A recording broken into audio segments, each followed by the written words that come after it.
आज तुम्हारी हलफ बर्दारी का दिन है और आज के दिन भी तुम माँ के पास आने के बजाय अपनी फूफी के कमरे में चले गए। तबीयत खराब है उनकी, साफ चेहरे पे दिखाई दे रहा है, जाना ही था उनके पास। नहीं बादशाह, तुम हमेशा से यही करते हो। तुम हमेशा अपनी फूफी को अपनी माँ पे तरजीह देते हो। आज के दिन, जिस दिन तुम्हें पहले अपनी माँ के पास आके दुआएं लेनी चाहिए थी, तुमने अपनी फूफी को चुना, उस खुर्शीद को।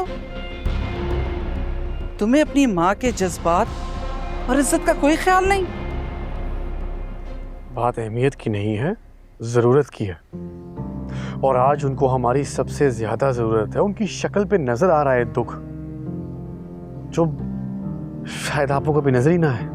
तो ये दुख और तकलीफ उसने खुद चुनी है, हमने नहीं, बल्कि खुद उसने अपने आप को जबरदस्ती उस कमरे में बंद किया है। आपको पता है मसला क्या है सबसे बड़ा? कि आपने इस घर की रवायात, असूल और अपनी अना को हर चीज से ऊपर रखा। कभी ये सोचा ही नहीं कि इसके नीचे कितने दिल दब चुके हैं, कितनी रूहें जख्मी हो गई हैं। एक लम्हे के लिए अगर आप अपनी अना को एक तरफ करके देखें और समझने की कोशिश करें ना अम्मा पापा को, तो शायद आपको भी उनका दुख नजर आए।